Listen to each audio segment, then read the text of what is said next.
একটু বাবা মার কথা দিয়ে শুরু করি, as I am coming from them. আব্বু খুব ছোটবেলায় আমার দাদা মারা যান। আমার বাবা তখন পৃথিবীতে আসেননি, অর্থাৎ আমার দাদির পেটে থাকা অবস্থায় আমার দাদা মারা যান। আচ্ছা। তো আব্বুর জন্ম হয় মুক্তিযুদ্ধের প্রায় 6 years আগে। ওকে। সো অ্যাট দ্যাট পিরিয়ড আমাদের দেশের অবস্থা আনস্টেবল ছিল, অ্যান্ড আব্বুর ফ্যামিলি যথেষ্ট গরিব ছিল বলতে গেলে, যাকে বলা যায়। সো আব্বুর বাড়ি হচ্ছে বরিশাল, অ্যান্ড সেখান থেকে উনি ঢাকায় আসেন। আচ্ছা। তখন ওনার 13 বছর বয়স আচ্ছা। যখন উনি ঢাকায় চলে আসেন, বিকজ বাড়িতে কোনো কিছুরই ফ্যাসিলিটিস ছিল না, এখনও নাই, আমরা কখনো যাই না আমাদের বাড়িতে। তো ওই সময় উনি ঢাকায় আসেন এবং একটা লাইফ লিড করার জন্য যতটুকু কাজ করার দরকার তাই সবই করেন। আচ্ছা। ইভেন দো যদি বলি ঠেলা গাড়ি পর্যন্ত তার সেটা।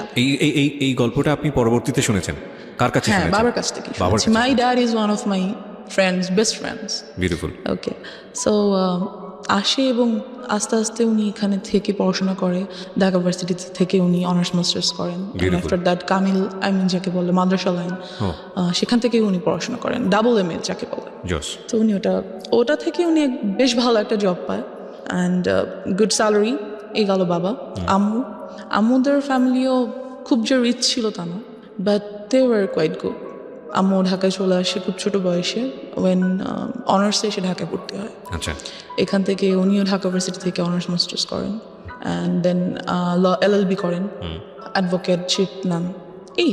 So both of them, as you can see, both of them are educated, so they are busy. An educated person can't sit at home, never, আমার মনে হয় বাবা মাকে দেখে। তো অফিস, আর আমি হওয়ার পর থেকে আমার খালামণির কাছে থাকি। You are the first child? Yeah, I'm the first child. Okay. আমার পর আমার একটা ছোট বোন আছে। Age gap? Age gap 8-9। তো আম্মু আমাকে, আমার খালামণির বাসা ছিল তখন আমাদের বাসা থেকে বেশ দূরে আর কি, অনেকটুকু দূরে। সেখানে আমাকে রেখে আম্মু অফিসে যেত, বিকজ কোনো অপশনস ছিল না। আফটার দ্যাট খালামণিরও বিয়ে হয়ে যায়, জব হয়ে যায়, সো আমি একাই হয়ে যাই বাসায়। কোন বয়সের কথা বলছেন বা কোন ক্লাসে পড়েন তখন? নার্সারিতে পড়েন। মানে আপনি রিয়েলাইজ করতেন বিষয়গুলো? অফকোর্স, আমি এখনও সব কিছু স্পষ্ট মনে করতে পারি, everything, because I felt all of those things happen with me anyways. তো আম্মু আমাকে বাসায় একাই রেখে চলে যেতেন। আমরা যে বিল্ডিংটাতে তখন থাকতাম, ভাড়া থাকতাম, ওখানে 7তলা বিল্ডিংয়ের অনেক বাচ্চা কাছে ছিল, যা হয় সবার সাথে খেলাধুলা করতাম। আর মেইনলি আমি ছেলেদের সাথে বেশি খেলাধুলা করতাম ছোট থেকে। আমার কাছে হাড়ি পাতিল খেলা তেমন বেশি পছন্দের ছিল না, বরং ফুটবল ক্রিকেট বেশি পছন্দের ছিল। অনেক কাটাছেড়া করতাম। যেহেতু আম্মু নেই, বারণ করার কেউ নেই, আমি আমার মতো। তো সেই থেকে দেখা যায় আমি একা, সবাই তো জানে সেটা, আমি বাসায় একা। এখানে একটা ট্র্যাজেডি বলি, সেটা হচ্ছে আমার যে বড় খালামণি, তার ছোট মেয়ে, she is also now very happy, but at that moment she had lots of relationships, and she use to talk about all this. কোথাও গেলে, কারোর সাথে দেখা করতে গেলে আমাকে নিয়ে যেত। সো আই ইউজ টু আমি মাত্র নার্সারিতে পড়তাম, এগুলো নিশ্চয়ই এত কিছু বোঝার মতো মেন্টালিটি হয়নি। She had lots of relationship, মানে একদিন এক ছেলের সঙ্গে দেখা করতে যেত, রাইট? ওকে। দেখা করতে যেত, এবং আমাকে স্কুল থেকে যখন উনি নিয়ে আসতেন বাসায়, তখন দেখা করতে যেত। ওকে। আর আমি দেখতাম কথা বলছে, দেখা করছে, কেন অপোজিট অ্যাট্রাক্টস, উইচ ওয়াজ এই থটটা আমি আস্তে আস্তে বুঝতে পারতে শুরু করলাম at the age of 7 or 6 or 7। Okay. যেটা তো কখনই পসিবল না একটা বাচ্চার ক্ষেত্রে, ফাইন, বিকজ আমি ছিলাম ওখানটাতে। যাই হোক, কিছুদিন পর বড় খালামণিরা বাসা চেঞ্জ করে অন্য কোথাও বাসা নিয়ে নিল। এবার যেটা হলো, আমাদের বিল্ডিংয়ের নিচতলায় একটা ভাড়া থাকতো একটা মেয়ে। আমাদের বাসা যেহেতু খালি থাকতো অলওয়েজ, ওর বয়ফ্রেন্ডকে আমাদের বাসায় নিয়ে আসতো। এটা আপনার ফ্যামিলি মেম্বাররা জানতো? না, জানতো না, কেউ জানতো না। নিয়ে আসতো বলতে কি, মানে আপনি যখন ফ্রি থাকতেন তখন আসতো? আমি ফ্রি বলতে ওর বয়ফ্রেন্ডকে নিয়ে আমাদের বাসায় আসতো কথা বলার জন্য, আর সামথিং। তো আমাদের বাসায় 2টো রুম ছিল, ভাড়া যেহেতু ছিলাম, 2টো রুম ছিল। সামনে ড্রয়িং রুম, মাঝখানে একটা ছোট ডাইনিং, আর ভিতরে একটা বেডরুম। তো ওই বেডরুমটাতে ও বয়ফ্রেন্ডকে নিয়ে থাকতো। আর ওটার যেটা মেইন প্রবলেম, সেটা হচ্ছে লাগানো যায় না দরজাটা। তো I use to see whatever they use to do, and mention করেই দিই, they use to have physical relationships over there, and আমি দেখতাম, ফিল করতাম কেন হচ্ছে এটা, বোঝার চেষ্টা করতাম বা ইটস সামথিং।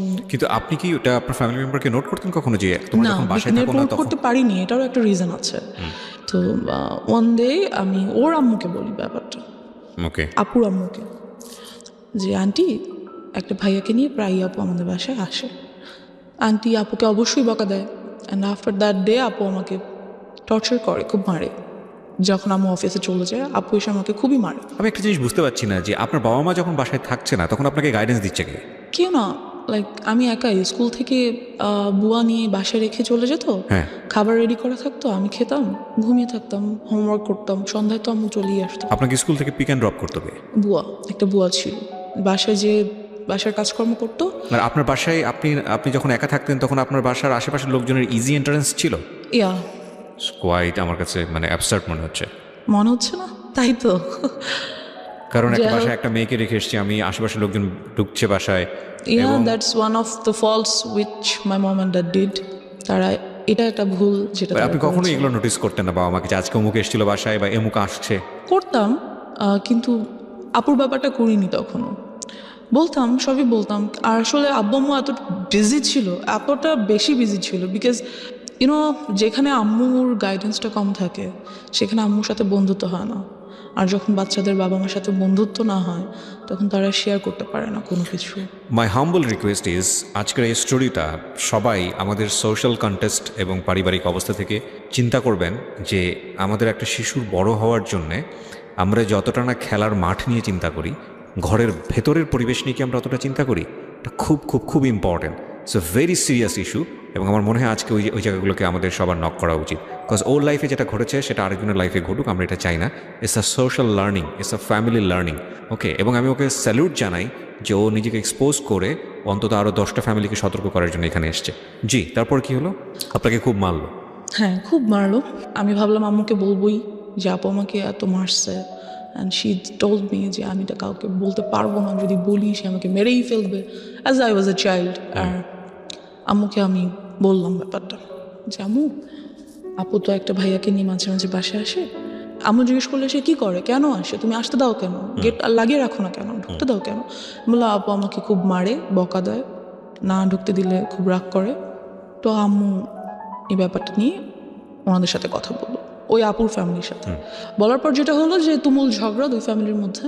ওরা কি খুব পাশাপাশি ছিল আপনাদের? হ্যাঁ, আমরা ছিলাম 4 তলায়, ওরা ছিল নিচতলায়। আচ্ছা। এই তো খুবই ঝগড়া লাগলো। পরবর্তীতে যে আমাদের বাড়িওয়ালা, উনি আমাদেরকেই বের হয়ে যেতে বললো, যেখানে বের হওয়ার কথা ওদের, অ্যাজ ফল্টটা ওদের ছিল, আমার না, বাট আমাদেরকে বের হয়ে যেতে বললো। সো আমরা সামহাও প্রবলেমটা সলভ হলো, ইস্যুটা ঠান্ডা হলো, আপুটার আমাদের বাসায় আসে না।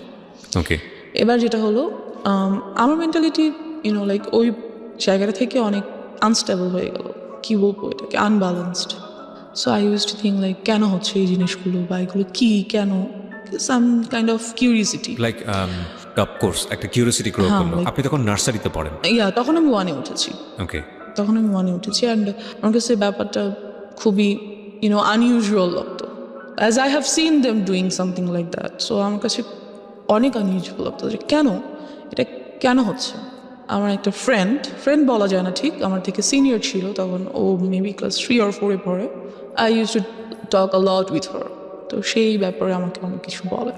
একটা বাচ্চা কী বা বলতে পারে, 3-4-এর একটা বাচ্চা, যতটুকুই ওর কাছে মনে হয়েছে বা ও যা বুঝে সেখান থেকে বলছে আমাকে। Anyway, so and after that আমাদের 6 তলায় একটা ছেলে থাকতো। He proposed me when I was in class 1. Seems funny. Anyway, so আমাকে প্রপোজ করলো যে I want to be your boyfriend. So I was like, yeah, I got a chance. হ্যাঁ, সবার কাছে, আমার কেন নাই? আপুর আছে, ওই আপুর আছে, সেই আপুর আছে, হ্যাঁ আমার এরকম করা উচিত। তো I said okay. So he like কিছু না বুঝিয়ে ওকে করে দিলেন? হ্যাঁ, সবার আছে, সুতরাং আমার ইটস আ ফ্যাশন। হ্যাঁ, আমিও যাবো, ওকে ফাইন, গুড। কি হবে I don't know, like boyfriend, good, ওর সাথে ঘুরবো ফিরবো কথা বলবো, এই তো। সো একই স্কুলে ছিলাম আমরা, নিয়ে আসতো। আমি ক্লাস 1-এ ছিলাম, সিরিয়াসলি।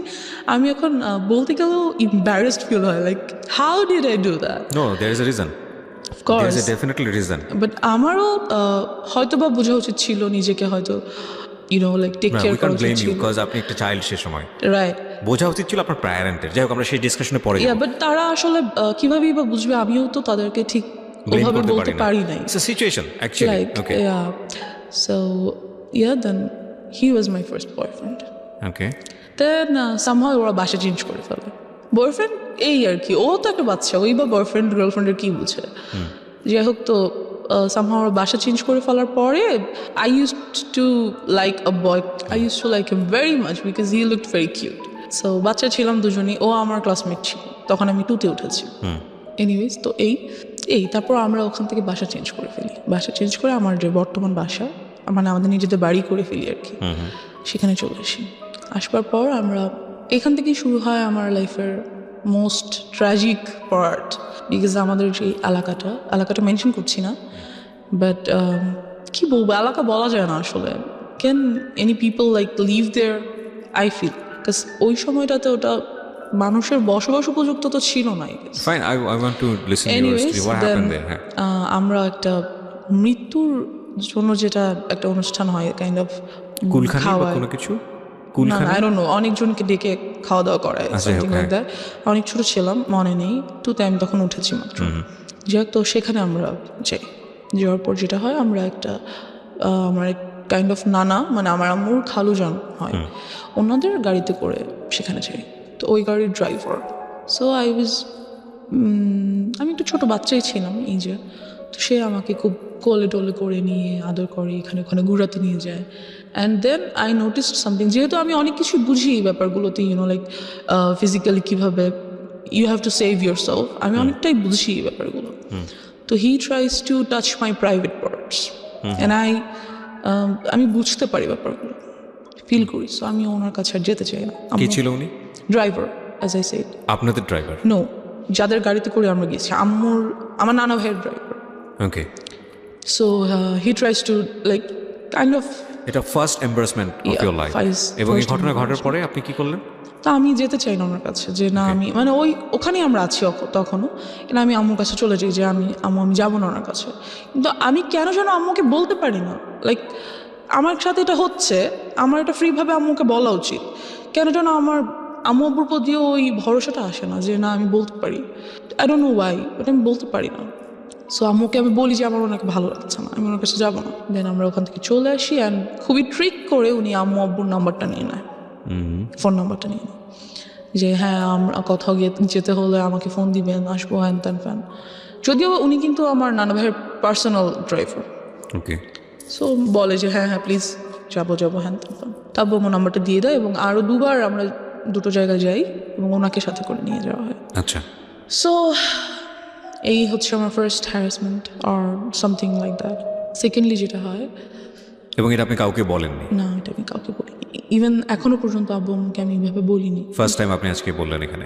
আমি যাই বলছি কাইন্ড অফ ফার্স্ট টাইম, কাউকে বলিনি। This is very unlucky for us, cause আমাদের সোসাইটিতে, আমাদের পরিবারে চাইল্ড সেক্সুয়াল অ্যাবিউজ, এটার যে রেট, এটা খুবই অ্যালার্মিং। আপনারা পত্রপত্রিকায় পড়েন এইসব ঘটনা, খুব এক্সট্রিম লেভেলে যখন চলে গিয়ে একটা বড় ধরনের ক্ষতি হয়ে যায়, তখন সেটা পত্রপত্রিকায় বা সংবাদ টেলিভিশন জায়গাগুলোতে চলে আসে। কারণ বিহাইন্ড দ্য সিন এইগুলো যে কতদিন ধরে এই একটা মেয়ে বা একটা শিশু বা একটা নারী কিভাবে নির্যাতনের শিকার হয়, কিভাবে তাদের মেন্টালি তাদেরকে মানে ভয়ঙ্কর রকমভাবে ড্যামেজ করে ফেলা হয়, আমি জানি না। আমার মনে হয় এই জিনিসগুলোকে আরও বেশি করে এক্সপোজ করা উচিত, বলা উচিত। কজ আমি ভিকটিম, আমি কেন এটা বলতে পারবো না? কোথায় সমস্যা? ট্যাবুটা কোথায়? মানে আমাকে কেউ একজন সেক্সুয়ালি হ্যারাসমেন্ট করেছে, আমাকে কেউ একজন ফিজিক্যালি অ্যাবিউজড করেছে, অথচ সেটা নিয়ে আমি সোসাইটিতে মুখ খুলতে পারবো না, সেটা নিয়ে আমি বলতে পারবো না। কি আশ্চর্য মেন্টালিটি! মানে সেটা নিয়ে বললে আমার দিকেই আঙুল তোলা হবে, সেটা নিয়ে বললে আমাকে মনে করা হবে মেয়েটা খারাপ, বা ছেলেটা খারাপ, বা ওনার ফ্যামিলি খারাপ। কি ভয়ঙ্কর রকম মানে বাজে মেন্টালিটি আমাদের সমাজে। কিন্তু এই যে আমাদের এই মেন্টালিটিটা, এটাই কিন্তু যুগের পর যুগ এই প্রবলেমগুলো কীভাবে জিয়ে রেখেছে। আজকে যদি পরিবারের কাছে এই মেয়েটা এতটা বেশি সাবলীল হতো, আজকে যদি ওর বলার ক্ষমতা তৈরি হতো, ওকে যদি এনভায়রনমেন্টটা দেওয়া হতো, তাহলে ওর শৈশবটা হয়তো বা এরকম হতে পারতো না। কজ ও বলেছে একটু আগে যে দিস ইজ দ্য নাম্বার 1। আরও কী যে অপেক্ষা করছে আপনাদের জন্য, আপনারা একটু শুনুন, তাহলে বুঝতে পারবেন। জি বলুন। তারপর যেটা হয়, তো ওই ড্রাইভারের সাথে আমাদের আর দেখা হয় না। Anyways he is vanished somehow. So after that আমার চাচাতো ভাই আমাদের বাসায় থাকতে আসে for some reason. Somehow maybe আমাকে লাইক করতো আর সামথিং। তখন আমি ক্লাস 3তে উঠেছি। তো ও কত বড় হবে, মেবি 9-10 পরে এরকম হবে। আপনি তখন ক্লাস 1-এ 3-তে পড়ি। 3-তে? বাসায় একদিন হঠাৎ স্কুল থেকে এসে দেখি ওর বাসায়। ওই টাইমে যেটা হয়, আমাদের বাসায় একটা পার্মানেন্ট কাজের মেয়ে রাখা হয়। তো মেয়েটা নিজেই যথেষ্ট নাইসটি পার্সন। এনিওয়ে, সো চাচাতো ভাই থাকতে আসে আমাদের বাসায়। তো একদিন আমাদের সবার রুম আলাদা, জর্জর রুম। আমাদের বাসায় 5টা বেডরুম, অ্যান্ড জর্জর বেডরুম 4টার। বাট আমি তখন কার সাথে, কাজের মেয়েটা আমার সাথে ঘুমায় না, আমার রুমে ঘুমায়।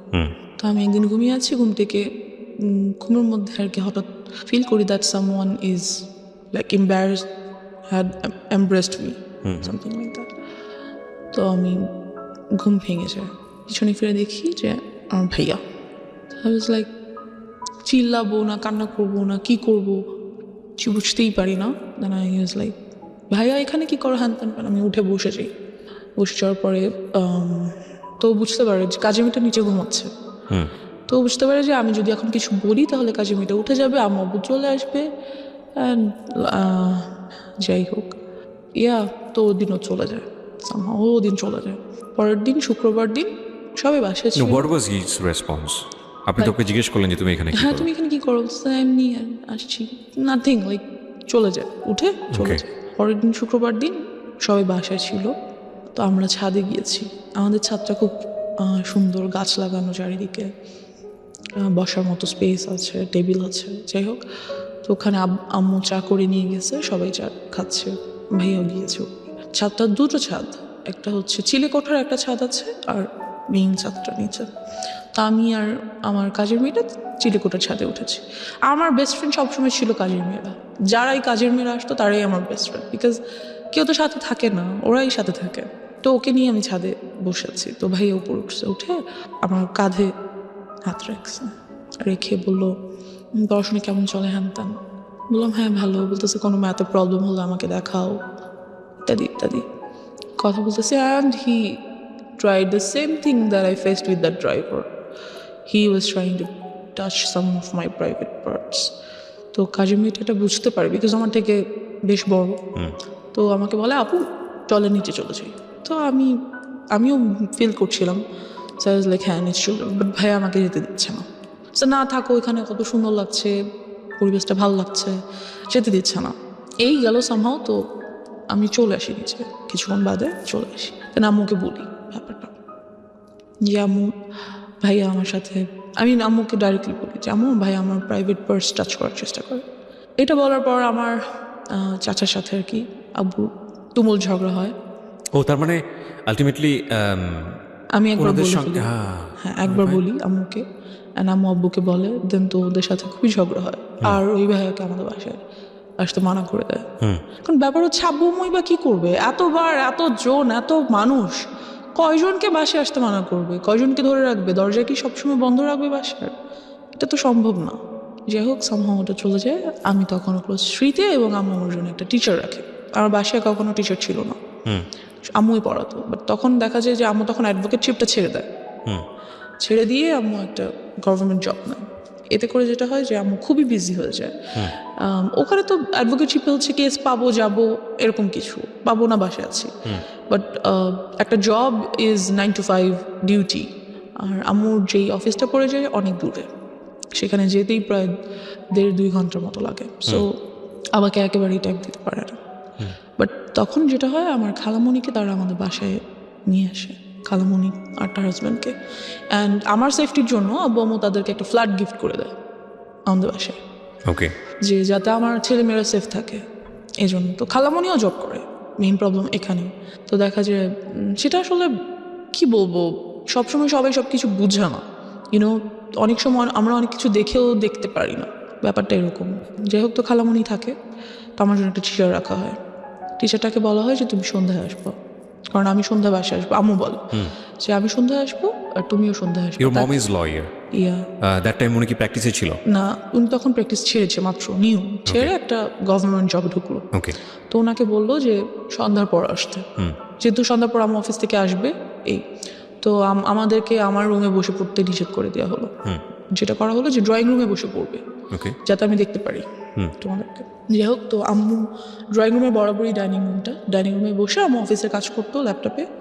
আর আমি স্যারের কাছে পড়তাম। তা অনেক সময় দেখা যায় সব সময় কি আর সন্ধ্যার পর আম্মু চলে আসতে পারে, রাস্তায় জ্যাম থাকে, অফিসে কাজ থাকে, অনেক কিছুই। সো ইয়া, এরকমই মাঝে মাঝে হতো। অ্যান্ড আমার স্যারকে খুব ভালো লাগতো, কারণ স্যার আমাকে খুব আদর করতো, খুব সুন্দর করে বুঝাতো, একটা টিচারকে যেভাবে ভালো লাগা উচিত। That's it. তো স্যার যেটা করে যে আমাকে অলওয়েজ কোলে নিয়ে পড়ে। ওয়াই? স্যার বলতে কি, হোম টিউটর আমরা কেমন রাখি একটা বাচ্চার জন্য, অনার্সে পড়ুয়া কোনো ছেলে বা মেয়ে এরকম, তো সে আমাকে অলওয়েজ কোলে নিয়ে বসে পড়াতো। ছোটো থেকে আমি খুব হেলদি ছিলাম, so he use to do the same things. তো ফার্স্ট ডেতেই তো আপনার বুঝে যাওয়া উচিত ছিল যে এটা তো আসলে ফার্স্ট ডেতে তো উনি এরকম করেনি। ওকে আফটার 6 or 7 months আমাকে পড়াতে একটা টাইমে এসে এরকম দেন যেটা হলো যে উনি বুঝতে পারলো যে আমি এটা পছন্দ করছি না, এবং এই ব্যাপারটার পর আমি ওনার কাছে যে আর পড়ি না, ওকে ওনার কাছে যেতে চাচ্ছি না। তো উনি করলো কি, নানান কথা আমাকে বলে, like love and relationship and কোন ক্লাসে তখন আপনি? ক্লাস 3 ক্লাস 3 তে only, and I just can't understand একটা টিচার অনার্সে পড়ে সে কিভাবে ভাবে যে আমি একটা ক্লাস 3 এর বাচ্চাকে রিলেশনশিপ এর ব্যাপারে বলি। I don't know. তো and he said I want to be your boyfriend. একটা teacher, and I was like আমি আম্মুকে বলে দিব। তো বলতেছে বলো, তোমার আম্মু কখনোই বিলিভ করবে না। and he was right, আমি আম্মুকে বললাম আর আম্মু এটা বিলিভ করলো না। কাজ যে টিচারটা ছিল উনি আব্বু আম্মুর খুবই পরিচিত একজনের ছেলে ছিল, বেশ ঘনিষ্ঠ একজনের ছেলে। তো আম্মু এটা কেন বিলিভ করলো না? তারা কি বলতে চাইলো আপনাকে? বললো যে, আমি বললাম যে আম্মু স্যার আমাকে বলে স্যার যাতে আমার বয়ফ্রেন্ড হয়ে যায়। তো আমি বললাম আর তোমার সাথে মজা করেছে, something like that. Note this kind of thing please. সাথে মজা করেছে, এটা কিছু না। তুমি স্যার কি এমনিতে তোমাকে কোনো কারণ like must something personal. So I said আমি ওই ব্যাপারে আর কিছু বলতে পারি না। I don't know why, আমি সবসময় এখানটাতে যে আটকে যাই, আম্মুকে বলতে পারি না কেন জানি। আচ্ছা, আপনি আমাকে একটু বলেন যে আগের যে দুটো ঘটনা আপনি আপনার ফ্যামিলিকে জানিয়েছিলেন, তারা কি আপনাকে কোনোভাবে ব্লেম করেছিল? না, করেনি বা ওরা সেটাকে ওভারকাম করার চেষ্টা করেছে। যেমন ভাইয়াকে বাসায় আসতে মানা করে দিল, এর আগে যে কাহিনীটা বললাম সেটা তো ডেফিনেটলি তারা করেছে, আপনি এটা বলেছেন, কিন্তু থাকে না অনেক সময় আপনাকে দোষ দিয়ে দেওয়া, মেয়েদেরকে দোষ দিয়ে দেওয়া, এটা করেনি। না, আমার আম্মু এডুকেটেড পারসন, তারা বুঝতে পারে ব্যাপার। আচ্ছা ফাইন, তো আপনাকে কোনোভাবে কি বুঝিয়েছিল যে দেখো কোনটা গুড টাচ কোনটা ব্যাড টাচ, এবং এরকম হলে তোমার কি করতে হবে? আমাকে বুঝায়নি। কারণ হচ্ছে আপনি নিজেও কি কোনো গ্লুমি সেন্সে ছিলেন যে আসলে কি হচ্ছে, কেনই বা এরকম হচ্ছে? আমি অফ কোর্স ছিলাম। I was very confused because ওই পর্যন্ত আমি জানতাম না, যদি আমি সরাসরি বলি সেক্সুয়ালিটি কি আমি জানতাম না, I didn't new, so I had to face them. So আপনাকে আপনার ফ্যামিলি মেম্বাররা ক্লিয়ার করেনি যে মা আসলে এই জিনিসটা এরা ট্রাই করছে, that is actually bad thing, so you have to be aware of? এটা কখনো বলেনি। সো আপনি নিজে থেকে একটা ধোঁয়াশার মধ্যে ছিলেন। আপনার কোয়ারি হতো না, বাবা মাকে জিজ্ঞেস করতেন যে মা আসলে সবাই কেন এরকম করছে? হতো, বাট আমি কেমন করে মানে আমি কেন যেন আনকমফোর্টেবল ফিল করতাম ওই ব্যাপারটাতে জিজ্ঞেস করতে, লাইক আমার ভালো লাগতো না, বা আমি চেতাম না, বা চাইলেও পারতাম না, এরকম কিছু।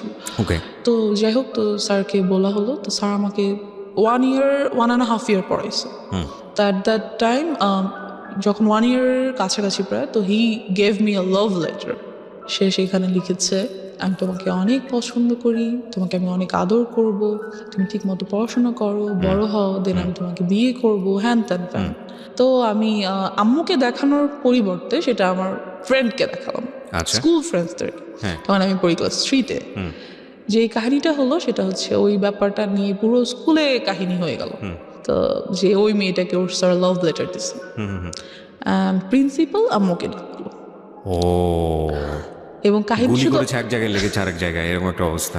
কাহিনীটা শুধু ওই পর্যন্তই হলো না যে লাভ লেটার হয়ে গেল, ওরা বিয়ে করবে, ওদের কতদিন পরে ওদের বেবি হবে, হ্যাঁ ত্যান, বাচ্চারা যা করে নর্মালি, মানে বিশাল কাহিনী, পুরো স্কুল জানাজানি হয়ে গেল এটা। আম্মুকে কিন্তু আমি তখনও বলিনি, ইভেন দো লাভ লেটারটা আমি স্যারকে কোনো রিপ্লাইও করিনি, কিছুই না, বাট ব্যাপারটা পুরো স্কুলে কাহিনী হয়ে গেল। অ্যান্ড প্রিন্সিপাল ডাকলো আম্মুকে। সো আম্মু গেল, ক্লাস টিচার, প্রিন্সিপাল সবাই মিলে বললো আম্মুকে যে এরকম কি হয়েছে, আমরা তো জানি না, কেন স্কুলে এত গুজব ফ্যান ত্যান। যেটা ওদেরকে বলা হলো যে আপনি আপনার মেয়েকে স্কুল থেকে নিয়ে যান। ডিরেক্টলি বলা হলো যে নিয়ে যান স্কুল থেকে, আপনার মেয়ে আজে বাজে গল্প করে, ও বাকি বাচ্চাদেরকে নষ্ট করে ফেলতো। আমি কিছুই করি নাই, কী বা করবো, আর আমি বুঝি বা কি বলবো বা কি আজে বাজে গল্প বা কী করবো। বাট যাই হোক এরকমটা বলা হলো, অ্যান্ড ও স্কুল থেকে আমাকে নিয়ে আসলো, আম্মু নিয়ে আসলো, অ্যান্ড ওই টিচারটাকে বাদ দিয়ে দিল। দেন আপনি তো ফ্যামিলিকে বললেন যে ঘটনাটা কী ছিল। আমাকে লেটারটা দেখালাম, আচ্ছা, তারপর দ্যাটস ইট। তো লেটারটা দেখে আম্মু আমাকে কিছুই বললো না, আর কিছু জিজ্ঞেস করেন? নাথিং। সে জাস্ট টিচারটাকে বাদ দিয়ে দিল, দিয়ে ইট ওয়াজ আ ওয়ান কাইন্ড অফ, আমি জানি না বাবা মায়ের ক্ষেত্রে আমি কি ওয়ার্ডটা ইউজ করবো, because they are just gifted from আল্লাহ। বাট সি, আপনি যেদিন প্রথম দিন বলেছিলেন আপনার মাকে যে he wants to love me, ওই সময় যদি সে বিশ্বাস করে স্টেপটা নিয়ে নিত তাহলে কিন্তু আজকে এই রকম একটা ডিজাস্টার হতো না আপনার লাইফে। সি, এটা কত বড় হচ্ছে। ও কিন্তু আপনারা একটা জিনিস খেয়াল করবেন ভেতরে গিয়ে, আমি বারবার ইন্টারাপ্ট করছি, ও বারবার এম্বারেস ফিল করছে ফ্রম ড্রাইভার, যে গেল ড্রাইভার, বাসায় আসলো কাজিন, আত্মীয় সম্পর্ক, সেও তাকেও বের করে দেওয়া হলো, ইভেন ইট ইজ টিচার, সেও চলে গেল। এবং কোথায় ক্ষতি হলো দেখেন, ওর স্কুল যেখানে ওর ফ্রেন্ডসরা আছে, যেখানে ওর অনেক বড় একটা বন্ডেজ তৈরি হয়েছে, সেখান থেকে ওকে কুইট করে নিয়ে আসতে হচ্ছে। তার মানে ওর এই জিনিসটা সম্পর্কে কীরকম ভয়াবহ একটা সেন্স ওর চাইল্ডহুডে গ্রো করছে। মানে আমরা কীরকম একটা সোসাইটিতে বসবাস করি। ওকে, তারপর যে স্কুলটাতে আমি ছিলাম ওটা অনেক স্বনামধন্য স্কুল ছিল, আমরা মেনশন করতে চাই Toughest, yeah, mention করছি না। অনেক সিনারি Toughest, বাংলাদেশে yeah. এরকম behind So, under the scene যার এরকম। কারণে হ্যাঁ, ওখান থেকে এসে আমার এলাকার একটা স্কুলে ভর্তি হতে হলো। ওকে। তো ওখানে ভর্তি হওয়ার পর যেটা হলো যে ওই টিচারটা যাকে আমি বাদ দিয়ে দিয়েছি, সে মাঝে মাঝে স্কুলের সামনে এসে দাঁড়িয়ে থাকে, স্কুলের সামনে এসে দাঁড়িয়ে থাকে। আর এই ব্যাপারটাও আমি আম্মুকে বললাম, চিপস নিয়ে আসে, চকলেট নিয়ে আসে, বেলুনস নিয়ে আসে, হ্যান তেন। আম্মুকে অনার্সে পড়ুয়া। হ্যাঁ, অনার্সে পড়বো, মেবি ফার্স্ট আর সেকেন্ড ইয়ারে পরে এরকম কিছু হবে। যে Okay. তো নিয়ে আসে, তো আমি আম্মুকে বললাম যে আম্মু স্যার প্রতিদিন এসে দাঁড়িয়ে থাকে, আমাকে নিয়ে যেতে চায়, বাসায় পিছন পিছন আসে, বেলুন দেয়, চিপস চকলেট দেয়, হ্যান দেন। তো আম্মু করলো কি, আমাকে আনা নেওয়া করার জন্য একটা বুয়া রেখে দিল 1000 টাকা বেতন দিয়ে, যাতে অ্যাটলিস্ট ওই লোকটা না দাঁড়িয়ে থাকে। এবার যে টিচারটা রাখলো, ওর বাবা মা অনেক নিম্নমানের আর কি, খুব গরিব, তারা স্লামে থাকে। ওর বড় আপুর বিয়ে হয়ে গেছে, সেখানে একটা বেবি আছে, হাজব্যান্ড ছেড়ে দিচ্ছে, লাইক ওদের ফ্যামিলিতে খুব ট্র্যাজেডি। বাট ওই ছেলেটা খুবই ব্রিলিয়েন্ট, অলওয়েজ স্কলারশিপে পড়াশোনা করছে। এখন অনার্সে যে উঠছে সেটাতে উনি ফ্রি পড়াশোনা করছে। ইংলিশের teacher, okay. And as you can see I am quite good at English. বলবো just because of him? No, not like that. Not He like teaches that. you. Yeah, he teached me. He teached good, but one more tragedy over here. যাই হোক, তো উনি এরকম কিছুই ছিলেন না, বরং খুবই রাগী, বদমেজাজি অ্যান্ড টর্চারেবল টিচার ছিলেন। পড়া না করে রাখলে মারতেন, এবং প্রচুর মারতেন। কোন ক্লাসে তখন আপনি? আমি তখন ক্লাস 4-এ পড়ছি, প্রায় শেষের দিকে। ওকে। যাই হোক, তো অ্যান্ড একটা টাইমের পরে দেখা গেল যে পড়া না করার জন্য আমার সেক্সুয়ালি হ্যারাসড হতে হবে। মানে কি? What was the story? Tell me, what was the first day স্টোরিটা কি ছিল? যেটা হলো যে আম্মু ওনাকে রাখলো, অ্যান্ড এই টিচারটাকে আর আম্মু রাতে আসতে বললো না, কারণ আম্মু ওনাকে অনেক বিলিভ করতো, অ্যাজ ওর বাবা মা আমাদের কাছ থেকে অনেক ফেভার নিত, অনেক ফেভার নিত। সো আম্মু অ্যাটলিস্ট ভাবছে যে ওর বাবা মাকে আমরা এত ফেভার করি, সেটা আমাদের প্রতি লয়াল থাকবে। বাট এরকম কিছুই হলো না। যাই হোক, তো উনি বাসায় আসতেন অ্যান্ড আমাকে বকা দিতেন। বাসায় কেউ ছিল না, আমার ছোটো বোনটা ডে শিফটে পড়ার কারণে সকালে 10টায় বের হতো, আস্তে আস্তে সন্ধ্যা 6টা-7টা বেজে যেত। কোচিং টোচিং করে একবার বাসায় আসতো। তো দেখা গেছে যে আমি বাসায় একা। সো আমার বোনটা বুঝতে পারতো that he is trying to do something with me, and সে সেটা আম্মুকে বলতো। আই ডোন্ট নো কেন আম্মু কেয়ার করে নাই, না কেন আম্মু এটা বুঝতে পারে নাই, আমি জানি না। এনিওয়েজ, সো সে আমাকে পড়াশোনা করার জন্য আমার প্রাইভেট পার্টে মারতো। কীভাবে এক্সপ্লেন করবো, আই ডোন্ট নো। না, you don't need to. So he used to do all the things which I didn't like at all. What is this? Dude, what are you doing? একটা teacher এরকম করতে পারে না। So সে আমাকে 1 বছর পড়ালো, আমার result অনেক ভালো হলো, বাট আরেক সাইড দিয়ে রেজাল্ট হয়তো অনেক খারাপ হয়ে গেল। আমার mentality or my thoughts were hurt. Then ব্যাপারটা আমি আম্মুকে বললাম না, কিন্তু খালামণিকে বললাম। মানে আর কত বলা যায়? দেন আমি খালামণিকে সব বললাম, এবং খালামণির কাছে খুব কান্নাকাটি করলাম। তো খালামণি বুঝতে পারলো ব্যাপারটা। অ্যান্ড মেনশন করে দিই, খালামণি একজন psychologist. Oh, very good. Psychologist or psychiatrist? Whatever, I don't know. সে কি ট্রিটমেন্ট করে? না, ছেড়ে দিয়েছি, এটাও নিয়ে ছেড়ে দিয়েছি। সাইকিয়াট্রিস্ট, হ্যাঁ। হোয়াটএভার। সো আমি খালামণিকে বলার পরে খালামণি ব্যাপারগুলো আম্মুকে খুব ভালোভাবে শেয়ার করলো। আম্মু যেটা হলো যে বুঝার পরিবর্তে আম্মু খুব রাগ হয়ে গেল যে আমি কি করব, কয়টা টিচার চেঞ্জ করব, একটা আনছি এটার বলে এটা, আরেকটা আনছি এটাও বলে এটা, সবগুলোকে বাদ দিচ্ছি। এটা কেউ আসলেই এরকম হচ্ছে না কেউ পড়াশোনা করতে যাচ্ছে না? কি করব, কয়টা টিচার বাদ দিব, টিচার পাবো কোথায়? অ্যান্ড আমাদের যে এরিয়াটা ছিল সেখানে ভালো টিচার পাওয়াও খুব মুশকিলের ব্যাপার ছিল। So she was like fed up, আমি করবোটা কি, বাবাকে বলতে পারছে না, কেন বলতে সে জানে কেন বলতে চাচ্ছে না বাবাকে ব্যাপারগুলো।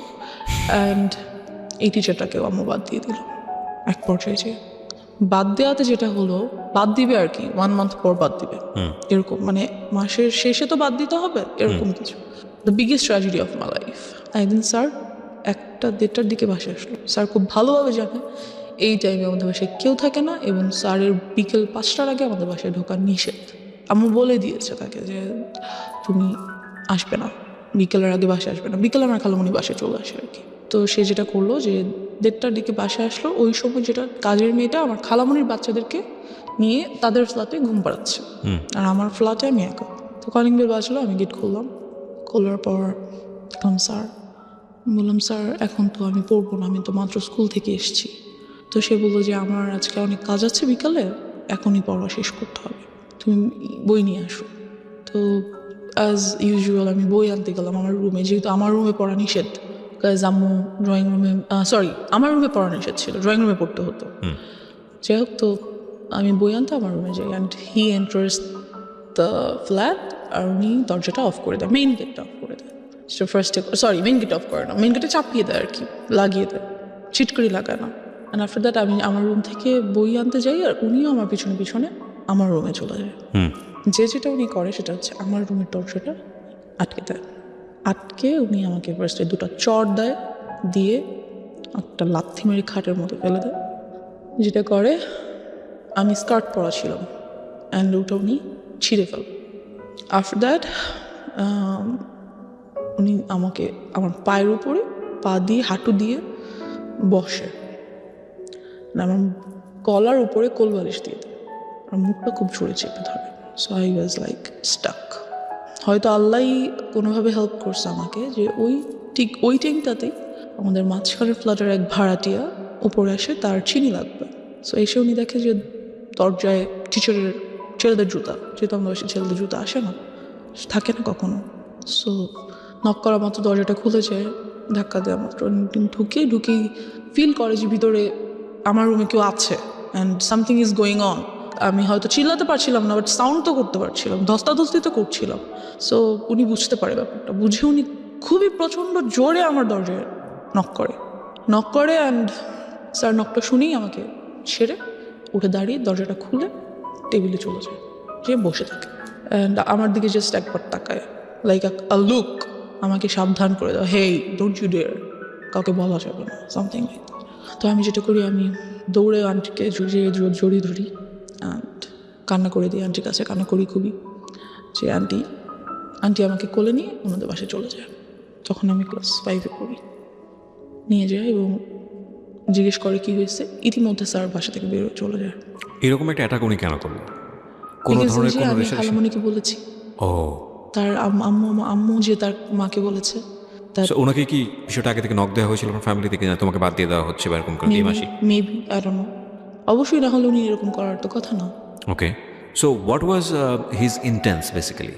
কি মানে কি চাচ্ছিল সে, যেহেতু জিনিসটা হয়তো সে ভাবছে যে আমাকে যেহেতু বাদ দিয়েই দিচ্ছে, আমার নামে একটা বদনাম হচ্ছেই, তাহলে বদনামটা কিছু না করে কেন হবে, আমি কিছু করি দেন হোক, মেবি সামথিং লাইক দ্যাট। কিছু যে সে করেনি তা তো না, কিছু তো সে করেছে, কিছুটার তো আর বদনাম হবে না। যখন বলে বদনাম হবে তখন তো ফুল বদনামটাই হবে। ফুলটাই হবে। সো সে চাইছে আমি ফুলই করি, কেন করবো না। তারপরে কি হলো আপনার খালামণির সঙ্গে? খালামণি না, সরি, আন্টি, পাশের বাসার আন্টি। তো আমি খুব তখন তো বাসায় কেউ নেই।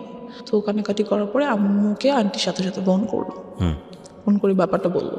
বলার পরে আম্মু বললো, আচ্ছা ভাবি, ওকে আপনি আপনার কাছে রাখেন। আমি এতটাই ভয় পেয়ে গেছিলাম যে এর পরের 1 মান্থ আমি ঘুমাতে পারিনি রাতে। আপনার মা এসে কি করলো? মা এসে কি করবে, খুবই কান্নাকাটি করলো। আম্মু আমাকে জড়িয়ে ধরে, যেটা হলো what was your father role? উনি আসলে আব্বুকে আম্মু বলতো না, কারণ আম্মু জানে যে আব্বুকে যদি একটার কথা বলে আব্বু খুন করে ফেলবে সবাইকে। Something like that. আব্বু অনেক ভালো, খুব কাম মাইন্ডেড, বাট যখন রাগ করে he spares nobody, something like that. তো এই ব্যাপারটা আম্মু আব্বুকে বললো, কারণ বলাই লাগবে, কিছু করার নেই, এত বড় একটা ঘটনা। রাইট। সো আব্বুকে বলার পর যেটা হলো, আব্বু বললো ওকে আমি পুলিশে দিয়ে দিব। ডেফিনেটলি দেওয়া উচিত। আমি ওকে রাখবই না, ওর একটা কিছু করতেই হবে। যেটা করলো লোকজন নিয়ে ওই মুহূর্তেই, যখন আব্বুকে বলা হলো অফিস থেকে আসার পর, ওই মুহূর্তেই ওদের বস্তিতে চলে যাওয়া হলো, যে ওদেরকে রাখবো না, ওই পুরো বস্তি আমি চালাই দিব। আব্বু ওয়াজ লাইক ফায়ার। সো গেল, লোকজন নিয়ে গেল। এখানে যেটা হলো, বাবা তুমি যে লোকজনকে বলবা, তোমার মেন্টালিটি আর মানুষের মেন্টালিটি এক না। তারা, আমি পুরো এলাকায় ফেমাস হয়ে গেলাম। ওনার শাস্তি হলো, অবশ্যই হলো, কিন্তু এখান দিয়ে যে ক্ষতিটা ওনার হলো যে, শাস্তি বলতে কি ওনাকে অ্যারেস্ট করা হলো? হ্যাঁ ওনাকে অ্যারেস্ট করা হলো। আপনি যখন ক্লাস 5-এ? হ্যাঁ, পরে উনি অবশ্য জামিনে ছাড়া পেয়ে যায়। আচ্ছা, কেস ফাইল করা হয়েছিল তাহলে? হ্যাঁ, আমার নামে প্রচুর বদনাম হয়ে গেল। আমার কোনো বন্ধু বান্ধব হয় না, আমাদের বাসায় কেউ আসে না, আমার সাথে কেউ খেলে না। I was totally alone. যেটা হলো, আব্বু আম্মু আমাকে স্কুলে নিয়ে যেত, স্কুল থেকে নিয়ে আসতো, এরকম চললো কিছুদিন, লাইক 6 or 7 months এরকমটা চললো। তারপর যেটা হলো, আর কতদিন সম্ভব স্কুলে নিয়ে যাওয়া, নিয়ে আসা, তাদের জন্য দুজনেই খুব- বিজি পারসন। খুব টাফ। আম্মুর অফিসে লাইক শোকজ করে দিবে এমন একটা ব্যাপার, চাকরিতে বাদ দিয়ে দিবে এমন একটা ব্যাপার হয়ে গেছে। বিকজ সো আম্মু ভাবলো যে অনেকদিন তো হয়েছে, এখন বোধহয় সব কিছু normal, we can be back in our normal life again. তারপর যেটা হলো, আমাদের বাড়িটা তখন ছিল 3 তলা, এরপর উপরের কাজ ধরা হবে আর কি। তো খুব মিস্ত্রি টিস্ট্রি আসে বাসায়। তো আব্বু তো সভাপতি বাসায় থাকেন না, আম্মুও থাকেন না। তো তখন আমি মেবি 6-এ পড়ি। দেন আব্বুর একটা ব্যাপার কি, উনি খুব ইসলামিক মাইন্ডেড, আর উনি সবাইকে এক চোখে দেখে। মিস্ত্রিদেরকে পাশে বসে খাওয়ায়, ভাই কাউকে কখনো তুমি তুই, নো, অলওয়েজ আপনি, respect. He is a golden soul, heaven soul. আমি কি বলবো, I just love him. Anyway, so এরকমই করতো ওই টাইমটাতে। তো মিস্ত্রি আসতো, তাদেরকে সেভাবে রেসপেক্ট করতো। সবাই এক হয় না, আপনার রেসপেক্টটা সবাই কিন্তু সমানভাবে নিতে পারে না, এটা সম্ভব না। তো আমাদের স্যানিটারি মিস্ত্রি, যে স্যানিটারি সাইটটা দেখতেন, ওখানকার হেড, ওই মিস্ত্রি গ্রুপটার হেড। তো উনি খুবই আসতেন বাসায়, খুবই আসতেন, আর আমাকে খুবই আদর করতেন। তো আমার ছোটো বোনটা বাসায় না থাকার কারণে এগুলো থেকে ও খুব দূরে ছিল আর কি। যাই হোক, তো ও বাসায় ছিল না বলতে? ও তো যে বললাম ডে শিফটে থাকার কারণে 10টার দিকে সকালে বের ও হতো। আচ্ছা আচ্ছা, বাসায় ছিল না মনে হচ্ছে, যে তখন অন্য বাইরে স্কুলে ছিল। সো ওই ব্যাপারগুলো খুব একটা ফেস করতো না। তো ওই আঙ্কেলটা আসতো বাসায়, আমাকে আদর করতো, চকলেট নিয়ে আসতো, হ্যান ত্যান। একদিন যেটা হলো, রাতে উনি আসছে সাইড ভিজিটের জন্য, যে কিছু একটা প্ল্যান আছে ওনার, এটা বাবাকে বলবে। তো আমরা উপরে গিয়েছি, আম্মু আব্বু আমি, আমার ছোটো বোন, না ছোটো বোন যায়নি, আমরা 3জন গিয়েছি। তো উনি বলতেছে ব্যাপারগুলো। তো আব্বু সামহাও কিছু কারণে নিচে গিয়েছে, তো উনি আমাকে কোলে নিয়েছে। আমি কিন্তু তখন 6-এ পড়ি প্রায়। কোলে নেওয়ার মতো না, অনেক হেলদি, বেশ বড় হয়েছি, কোলে নেওয়া যায় না। তো উনি আমাকে কোলে নিল, আমি উঠবো না, উনি আমাকে জোর করে কোলে নিয়েছে, না আসো আম্মু, হ্যান ত্যান। উনি যেটা করলো, খুবই বাজেভাবে একটা কাজ করলো আমার সাথে, দ্যাট বলতে চাচ্ছি না। He did something very nasty, very nasty. And আমি ওই মুহূর্তে কান্না করে দিলাম, ওনার কোল থেকে লাফ দিয়ে কাইন্ড অফ আমার হাঁটুর উপর পড়ে গেল। অ্যান্ড আম্মু গেলো, কী হয়েছে কী হয়েছে কী হয়েছে? আঙ্কেল বললো যে না না কিছু হয় নাই, আমার হাতে তো ঘড়ি ছিল, ঘড়ি তো বোধহয় ওর গায়ে লাগছে। আমি খুব কান্না করতেছি। আম্মু বললো কী হয়েছে? আম্মু চলো নিচে, চলো নিচে নিয়ে আসলো আমাকে। যেটা হলো, ওদিন রাতে আমি আম্মুকে কিছু বললাম না, ঘুমিয়ে গেল। পরের দিন থেকে উনি এলাকায় নেই, ওনাকে আর পাওয়া যাচ্ছে না, বিকজ উনি বুঝতে পারছে যে আমি আম্মুকে বলবো, উনি আর এলাকায় নেই। তা আমি ব্যাপারটা আম্মুকে কিছুটা বললাম, কিছুটা। সো ওনাকে তো আর পাওয়াই গেল না, কি আর করার। এই সব কিছু দিয়ে চলে গেল, এই হয়ে গেল হ্যারাসমেন্টের সাইড শেষ। এবার আমার নিজের ফল্টের সাইডগুলো চলে আসছে। আমি 7-এ পড়ি, আর এলাকার স্কুলে পড়ি, অ্যান্ড আমি খুব happy at that time. So and আমার বিরুদ্ধে যে রিউমার্সগুলো ছড়াইছিল, ওগুলোও কাইন্ড অফ ভ্যানিশড। সবাই জানতো যে আমি খুব বাজে, খুব ফাজিল। আর যেহেতু আব্বু আম্মু নাই, বারণ করার কেউ নাই, ছেলেদের সাথে যে ক্রিকেট খেলতেছি, ওদের সাথে যে ফুটবল খেলতেছি, ছাদে বৃষ্টি হলে ভিজতেছি, নাচতেছি, তো এটা ছিল কাইন্ড অফ লাইক এই ধরনের মেয়েরা খুব বাজে হয়। এদের কাছে মেয়েদের সাথে এরা মিশতে পারে না, ভালো মেয়েদের সাথে এরা মিশে না। সো আমার মেয়ে বন্ধু কোনোদিনও হয়নি, কাজ যার সাথে না ওর সাথে চলা যাবে না, ও খারাপ, এমন একটা ইমেজ তৈরি হয়ে গেল আমার। সো আমার সব ছেলে বন্ধু, ওদের সাথে ওরা যা খেলে আমার তাই খেলতে হয়, সারাদিন তো বাসে বসে থাকা সম্ভব না। তো এই খেলাধুলা যাই হোক, এক পর্যায়ে যেটা হলো, আমাদের এক সিনিয়র ভাইয়া উনি আমাদের সাথে ক্রিকেট খেলতো। তো উনি যেটা করলো, উনি বললো যে তোমাকে আমার খুব পছন্দ হয়েছে, I want to be in a relationship with you.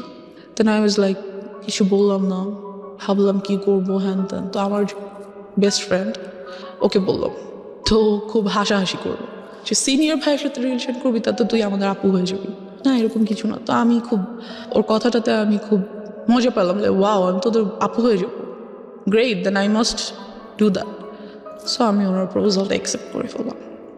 যেটা হলো যে একদিন উনি ছাদে আসলো আমাদের দরজার মেইন গেট নর্মালি বন্ধ থাকে, বাট সামহাও ওদিন আই ডোন্ট নো কীভাবে আসছে, ছাদে আসলো, এসে আমাকে আমাদের বাসার নাম্বার, আমার তখন ফোন নেই, বাসার নাম্বারে কল করো, যেটা বাসা অলরেডি আম্মু রেখে যায় ফর সেফটি। কল দিল, দিয়ে বললো যে আমি ছাদে এসেছি, তুমি ছাদে এসো। আমি ছাদে গেলাম, যাওয়ার পর he tried to kiss me, and এই ব্যাপারটা আমার কাছে অনেক নাস্টি ছিল, because I don't like it. Because আমি ছোটো থেকে ফিজিক্যালি অ্যাটাচড হওয়ার ব্যাপারগুলো আমার কাছে এতটাই ভয়ানক যে আমি এগুলো নিতে পারি না। অ্যাকচুয়ালি ও যখন শুরু করে তখন ও বলছিল যে এবার শুরু হচ্ছে আমার ফল্ট। আমি মনে মনে ভাবছিলাম যে নো, এতক্ষণ ধরে যেই কজটা ছিল সেটার ইফেক্টটা শুরু হচ্ছে। So that is the thing, যে ওর পার্সোনাল লাইফে কত বড় ক্ষতি হয়ে গেছে যে ও ওই পার্টটাকে মনে করছে জীবনের সবচেয়ে বিভীষিকাময় পার্ট। এবং আমরা আজকে এই বিষয়টাকে খুব ওপেনলি এখানে ডিসক্লোজ করছি দুটো কারণে। এক, বাবা মা যারা আছেন, ফ্যামিলিতে যারা অভিভাবক আছেন, তাদের প্রতি আমাদের একটা বিশেষ মেসেজ হচ্ছে যে আপনি যাই করেন না কেন জীবনে, যত পয়সা আর্ন করেন, যত বেশি বিজি থাকেন, হোয়াট ফর, কেন করেন? বিকজ আপনার সন্তানরা তো এসে ওই লিগেসিটা ধরবে, বিকজ আপনার সন্তানদের জন্যই তো সেই সন্তানকেই যদি আমি প্রপারলি বড় করতে না পারি, বা তার যদি একটা কমফোর্ট এনভায়রনমেন্ট আমি এনশিওর করতে না পারি, তাহলে এই পরিশ্রমী পয়সা কিসের জন্য? প্রথম কথা হচ্ছে এটা। সো এটার প্রায়োরিটি অবশ্যই জরুরি, এক। 2 নম্বর হচ্ছে যে যারা আজকে অ্যাডাল্ট না বয়সের দিক থেকে, এবং অনেকেই হয়তো বা শুনবে রেডিওতে, তাদেরকে বলবো স্পিক আউট, বলো।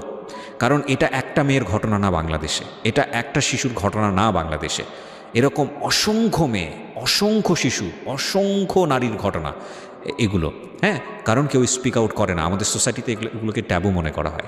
আমি বলতে চাই আজকের অনুষ্ঠান দিয়ে দ্ব্যর্থহীন কণ্ঠে যে তোমরা বলো, তোমাদেরকে স্পিক আউট করতে হবে। কিছুদিন আগে আমি দেখলাম সোশ্যাল মিডিয়াতে মিটু আন্দোলন হলো।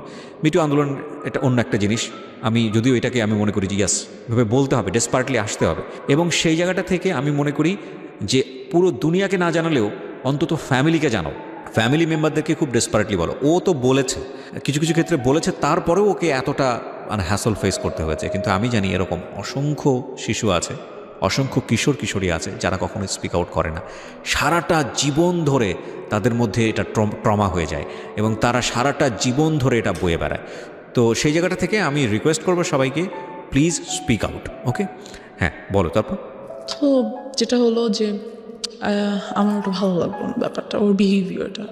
সো আমি টোটালি বললাম যে I am not liking your behaviour, so I am not going to be in a relationship with you anymore. So I broke up with him. Okay, just because of this reason? Yeah, because I don't like it. আমার কাছে relationship মানে কি, সম্পর্ক তো সবার সাথেই হয়, বাবা মা আমার একটা সম্পর্ক, বন্ধু বান্ধব আমার একটা সম্পর্ক, এটাও তেমন একটা সম্পর্ক। So I just don't like it. After that যেটা হলো, ব্রেকআপ তো হইলো, বাট ও তো এলাকার বড় ভাই, so it's not good for me. ব্রেকআপটা হয়তো আমার জন্য ভালো না। যেটা করলো, অলওয়েজ আমাকে ডিস্টার্ব করতেছে, রাস্তায় বের হতে পারছি না, বাজে কমেন্টস হচ্ছে, কি বলবো, এই আমার গায়ে ইট ছুটে মারতেছে, ওদিক থেকে রং দিচ্ছে গায়ের মধ্যে, বেরোতেই পারতেছি না রাস্তায়, কুকুর ছেড়ে দিচ্ছে পিছনে। What are all this? Just because I broke up with you? Why? আমাকে তোমার যেমন প্রপোজ করার রাইট আছে, আমারও তোমার প্রপোজাল রিফিউজ করার রাইট আছে, এটা তুমি করতে পারো না। এরকম কিছুদিন যাওয়ার পর যেটা হয়, আমার যে বেস্ট ফ্রেন্ড, ও যেটা করে, আমাদের কিছু বাচ্চা কাচ্চা নিয়ে এলাকার কিছু সিনিয়র পার্সনদের কাছে যায় অ্যান্ড এই ব্যাপারগুলো বলে, রিকোয়েস্ট করে যে এই গ্রুপটা খুব মেয়েদেরকে খুবই, অথচ মেয়েদেরকে কিছু না, আমি একা এগুলো ফেস করছি, খুব বলে যে ওরা এরকম করছে, প্লিজ আপনারা ওদের বিরুদ্ধে কিছু একটা করেন। যাই হোক, তো সামহাও ওই ছেলেটা মেবি এরিয়া চেঞ্জ করে অন্য কোথাও বাসা নিয়ে নেয়। এবার যেটা হয়, আমাকে একটা ছেলে প্রপোজ তো না ঠিক, ব্ল্যাকমেইল করে for to be in a relationship with him. Like ওর বাবাও একজন অ্যাডভোকেট অ্যান্ড ওর আম্মু হাউসওয়াইফ, ওর বড় দুটো বোন আছে, দুজনেই এডুকেটেড। বলতে গেলে ওর ফ্যামিলিটা খুব ভালো, বাট ও জানি না কেন এমন হয়েছে, সম্পূর্ণ বিপরীত এবং বিকৃত মস্তিষ্কের একজন মানুষ আমার মনে হয়। বিকজ ও যেটা করতো, আমাকে প্রপোজ করে কয়েকবার, আমি বারবার রিফিউজ করে দিই because he looked so ugly first. Second, his behaviour was so nasty, so I didn't like him at all. সব থেকে বড় কথা হচ্ছে, অলওয়েজ এলাকায় আমি যখনই বেরোতাম দেখতাম সিগারেট খাচ্ছে। আমার অনেক অপছন্দ ছিল ওই টাইমটাতে। So I refused his proposal. একদিন যেটা হলো, রিক্সা দিয়ে যাচ্ছি, চলন্ত রিক্সা লাফ দিয়ে উঠে পড়লো। You have to accept my proposal anyhow. মানা করে দিলাম। ফোন করেছে, কোথায় তুমি? আমি কোচিংয়ে। বেরো, আমি রাস্তায় দাঁড়িয়ে আছি। বেরোয় দেখি মেইন রোডের রাস্তার মাঝখানে দাঁড়িয়ে আছে। আমি মরে যাবো তুমি যদি আমার প্রপোজাল অ্যাকসেপ্ট না করো। I was like whatever. Then যেটা করলো, ওর আব্বুকে দিয়ে আমাকে ফোন করো। মানে চিনতে ভুল করেছে, থাকে না ওর কমন সেন্স মনে হচ্ছে একটা মেয়ে আমার একটা দয়া মায়া হবে, and I think she will fall in love with me, that's why ও মাঝখানে দাঁড়িয়ে আছে। বাট সব গাল তো একরকম না, খুশি হয়ে যাবে অনেকে। আই থিঙ্ক আপনি খুশি হয়ে গিয়েছেন, ঠিক আছে আপদ বিদায় হবে যদি আজকে কিছু একটা হয়েই যায়। Kind of like that, yes, because ও অলওয়েজ পিছন, আমি যেখানে যাচ্ছি সেখানে। ওয়াই? এনিওয়েজ, তোর আব্বুকে দিয়ে আমাকে ফোন করা হলো। তোর আব্বু ভাবলো যে যাক, একটা ভালো মেয়ের সাথে যদি ফ্রেন্ডশিপ হয়, মেবি ও আস্তে আস্তে চেঞ্জ হয়ে যাবে। তো ওর আব্বু ফোন দিল আমাকে, দিয়ে বললো যে আম্মু, আমার ছেলেটা তো তোমার সাথে ফ্রেন্ডশিপ করতে চাচ্ছে। বলছে আমি ফ্রেন্ডশিপ করতে চাই। আব্বুকে তো আর বলতে পারে না যে আমি রিলেশনে যাব। তো বাবা কেন ফোন দিয়ে সেটা ইন্সপায়ার করবে? আই ডোন্ট নো, ওর আব্বু আমাকে ফোন করলো। আই থিঙ্ক ও ফোর্স করেছে ফ্যামিলিতে, যে কোনো ভাবে হোক ওটা করেছে যে তোমরা এটা ম্যানেজ করো, আদারওয়াইজ আমি একটা কোনো কিছু করবো। হ্যাঁ, তো ওর আব্বু আমাকে ফোন দিয়ে বললো যে আম্মু তো তোমার সাথে ফ্রেন্ডশিপ করতে চাচ্ছে, তো তুমি ওর সাথে ফ্রেন্ডশিপ করো। দেখো না, আমার ছেলেটা অনেক ভালো, ও অনেক লক্ষ্মী ছেলে, হ্যান ত্যান। তা আমি কি বলবো আঙ্কেলকে? আমি বললাম, আঙ্কেল, আমার আম্মু ওর সাথে কথা বলতে নিষেধ করেছে। তখন আমি কিসে পড়ি? ক্লাস 8-এ পড়ি, 7-এ পড়ি, 7-এর শেষের দিকে। তো সামহাউ আমি ওর সাথে ফ্রেন্ডশিপ করলাম। আমি বললাম, no, I can go with a relationship, but I can be your friend. সে ওখানে ওর যেটা মেইনিয়া ছিল, সে খুব সুন্দর গিটার বাজাতে পারতো, গান করতে পারতো। তো ছেলেটা বেশ ভালো বন্ধু হয়ে ওঠে আমার। মানে you were serious about him? No, আমার ফ্রেন্ড হিসেবে দেখা করে, দ্যাটস ইট। যে আমার বন্ধু, কারণ আমি মেইনলি আম্মু আব্বুকে সব কিছু বলেই করার চেষ্টা করি, ভেরি গুড, যতটুকু সম্ভব, যতটুকু পসিবল।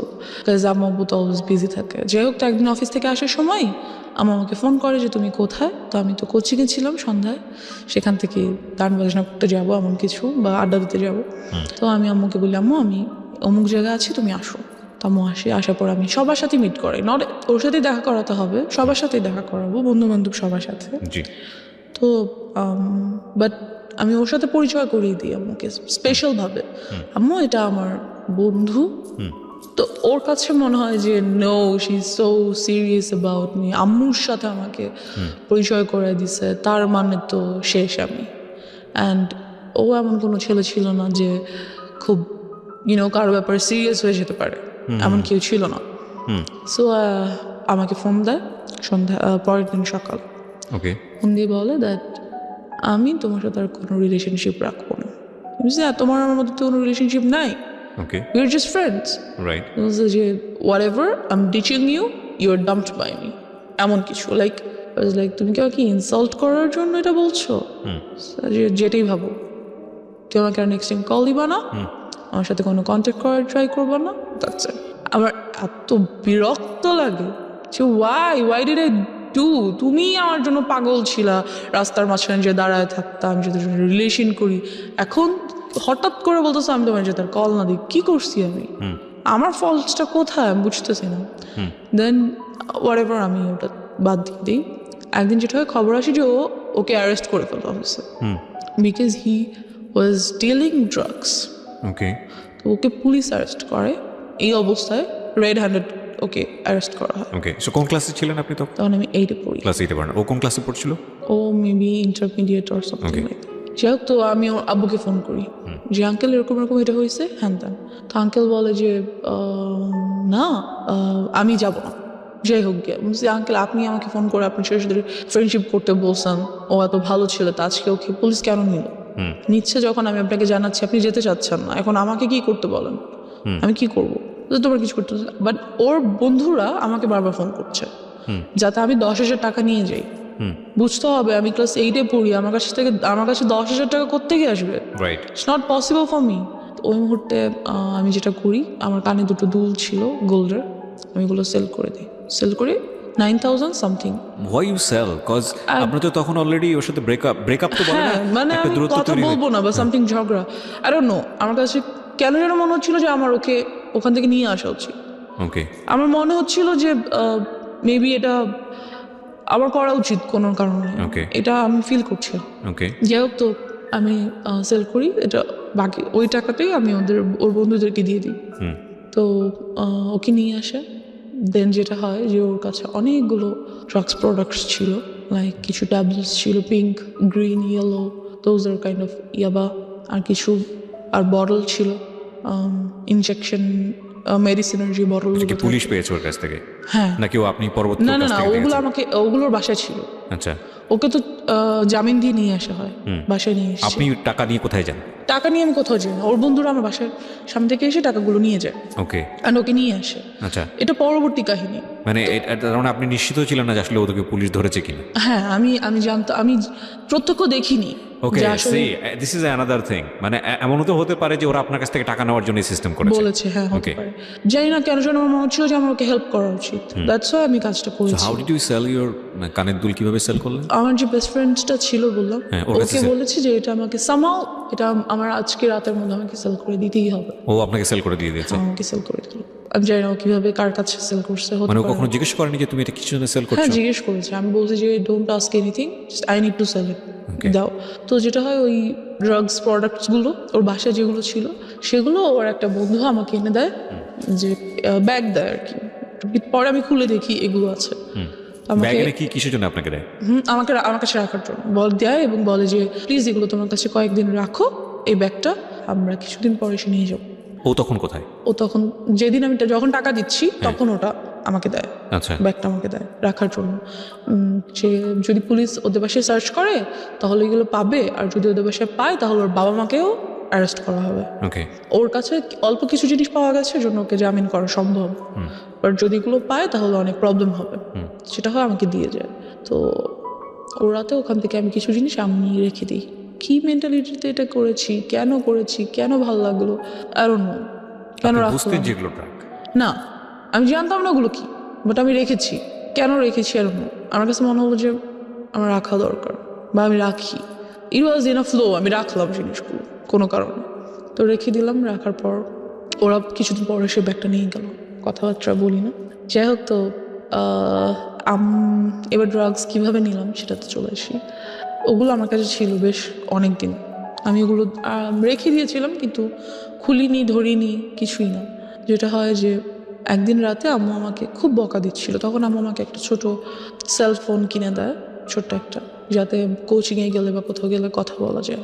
তো ওটা আমি টিপাটিপি করছিলাম, মেসেজেস দেখছিলাম। তো আম্মু এসে দেখে আমি বইয়ের সামনে রেখে ফোন ইউজ করছি। আম্মু খুব বকা দেয় আমাকে, প্রচণ্ড বকা দেয়, অ্যান্ড আমার পাস্ট নিয়ে অনেক কথা বলে, লাইক কখনোই তোমাকে নিয়ে আমি কোনো শান্তি পাই নাই, তুমি সবসময় আমাকে প্রবলেমস ক্রিয়েট করছো আমাদের লাইফে, তুমি এটা করছো সেটা করছো, হ্যান ত্যান, খুবই বকাবকি করে। তো এক পর্যায়ে আমি আমার উপর খুব চিল্লাই, ইট ওয়াজ মাই ফল্ট অর সামথিং, আমি করেছি ইচ্ছা করে, সামথিং লাইক দ্যাট। তো আম্মু যেটা করে, আমার ফোনটা নিয়ে ভেঙে ফেলে অ্যান্ড আমাকে রুম বাইরে থেকে লাগিয়ে চলে যায়। খুব বিরক্ত লাগে ব্যাপারটা, আমার খুব মেজাজ খারাপ লাগে যে আমি কেন আমার সাথে এই কাজটা করলো উইদাউট এনি রিজন। হঠাৎ করে এসে ফোনটা নিয়ে ভেঙে আমার সাথে রাগারাগি চিল্লাচিল্লি, আমি তো কিছু করিনি। কোন ক্লাসে তখন? আমি তখন ক্লাস 8-এ। আমার তখন টেস্ট পরীক্ষা সামনে, 8-এর টেস্ট পরীক্ষা চলছে, পরের দিন আমার ইসলাম শিক্ষা পরীক্ষা, এরকম কিছু। যাই হোক, তো আমি পড়ছিলাম, but phone that's why maybe আমার রাগ করছে যে পড়ার টাইমে ওয়াই আর ইউ, ঠিক আছে সেটা তুমি বকা দিতে পারো যে ফোন কেন নিয়ে রেখেছো, বাট শি ওয়াজ লাইক তুই এটা করছিস ওটা করছিস। তো আম্মু আমাকে রেখে চলে গেল। রাতে খাবার দিল, খেলাম না, ঘুমাতে যাব। আম্মু ওদিন আমার সাথে আমার রুমে ঘুমাবে, সে ঘুমাচ্ছে। তো আমার ব্যাপারগুলো এত খারাপ লাগছিল যে আসলেই মেবি আমি আমার আব্বুর লাইফে অনেক বড় একটা প্রবলেম। আমার জন্য হয়তো বা আসলেই তারা অনেক সাফার করছে, যেহেতু আমার জন্য পুলিশের কাছে যেতে হয়েছে, এলাকায় প্রবলেম হয়েছে, a lot of things they had to suffer for me. So I was like আমার মেবি বাসা থেকে চলে যাওয়া উচিত, হয়তো আমি না থাকলে আব্বু আম্মুর কোনো প্রবলেম হবে না। তো তারা কী বলবো, তাদের সব প্রবলেম সলভ হয়ে যাবে, আমি হয়তো তাদের প্রবলেম। আমি যেটা করলাম, রাত্রে প্রায় 1:30টার দিকে ঘুম থেকে উঠে বাসা থেকে বের হয়ে গেলাম। And you don't know আপনি কোথায় যাচ্ছেন? নো আই ডোন্ট নো, আমার জাস্ট মনে হচ্ছিল আমি হয় মারা যাবো, আদারওয়াইজ এই বাসায় থাকবো না। ওকে, বিকজ আমি হচ্ছি এই বাসার প্রবলেম, আমি নাই তো বাসাটা শান্তি থাকবে। বিকজ আম্মুর কথা আমার এমনই মনে হচ্ছিল। তো আমি বের হয়ে গেলাম, বের হয়ে রাস্তায় একটু সামনে যেয়ে বসে রইলাম, একটা বাসার সামনে বসে রইলাম। তো তখন মনে হচ্ছিল যে না, বাসায় চলে যাই, থাক বাসায় চলে যাই। আম্মা ঘুম থেকে উঠার আগে বা এটা জানতে পারার আগে যে আমি বাসায় নেই, আমি বাসায় চলে যাই। আর ভাবলাম না, যাবো না। Like I was confused and এর মধ্যে অনেক রাত হয়ে গেছে। তো যেটা হলো, আব্বু ঘুম থেকে উঠে গেল এবং দেখলো আমি নেই। এলাকায় কিছু লোককে ফোন দিল, এক পর্যায়ে অনেক টাইম হয়ে গেল আর কি, প্রায় ভোর হয়ে এসছে। তখন আব্বু পুলিশকে ফোন করলো, আব্বু পরিচিত ছিল থানার পুলিশদের সাথে। তো ফোন করলো যে দেখেন কোথাও আছে কিনা। তো টহলদার যে পুলিশরা ছিল আমাকে পেলো অ্যান্ড বাসায় নিয়ে আসলো। অ্যান্ড আব্বু আমাকে কিছুই বললো না, কোনো বকাঝকা করলো না, কিছু করলো না। বিকজ আব্বু নিউ দ্যাট আম্মু আমাকে এমন কিছু একটা বলছে যার জন্য আমি কাজটা করছি। তো আব্বু আমাকে জাস্ট বললো যে নেক্সট টাইম যদি কখনো তুমি বাইরে যেতে চাও, রাতে ঘুরতে যেতে ইচ্ছে করে, তাহলে বাবাকে বলবা, আমি তোমাকে নিয়ে যাবো। I was like wow great. But আমার এইটাতে হয়তো আমার ফিল করা উচিত ছিল যে না, বাবা আমাকে একটা চান্স দিছে, I should take it. But আমার কেন যেন খুব বিরক্ত লাগছিল, বকা দিল না কেন আমাকে?